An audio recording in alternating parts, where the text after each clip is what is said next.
মুক্ত পাঠশালার ক্লাসরুমে তোমাদের সবাইকে স্বাগতম। আজকে আমরা সমস্যা নিয়ে এসেছি একটা, যেটা সিলেট বোর্ড 2017 সালে এসেছিল। চলো সমস্যাটি সমাধান করা যাক।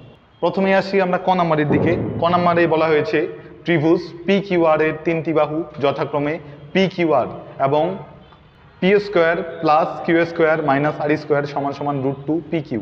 তবে আর কোণের মান নির্ণয় করো। আচ্ছা, এখানে দেখো তো কি কি ইনফরমেশন দিচ্ছে। এখানে আছে হইতেছে কিছু বাহুর কথা বলা হয়েছে, আর বলা হয়েছে একটা কোণের কথা।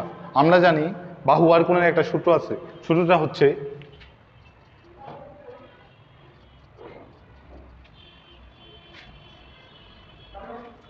আচ্ছা, তাহলে এখানে একটা ইনফরমেশন দেওয়া আছে, এই যে আমাদের করতে হবে এইটাকে এই আকারে নিতে হবে যাতে আমরা এই সূত্রটা নিয়ে আর এর মান বের করতে পারি।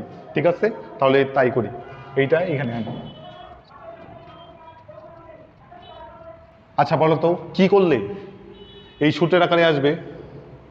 যদি আমরা এটাকে 2pq দ্বারা ভাগ করি তাহলে একটা সূত্রের আকারে আসতেছে না? তার মানে আমরা দুই পক্ষকে 2pq দ্বারা ভাগ করব।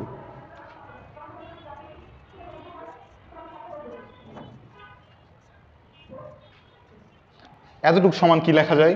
এতটুকু সমান লেখা যায় cos r। ঠিক আছে, আমরা তাহলে cos r লিখি। সরি, এখানে একটা 2 হবে।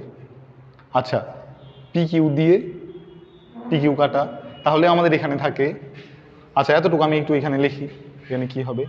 √2 × 2 সমান সমান √2 বাই √2 × √2। 2কে বলা যায় দুইটা √2 এর গুণফল। ঠিক আছে, তাহলে কাটা, তাহলে আমাদের থাকে 1/√2।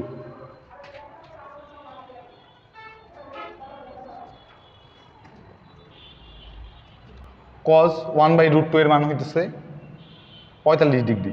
cos 45, তাহলে আমরা লিখতে পারি r = 45 ডিগ্রি।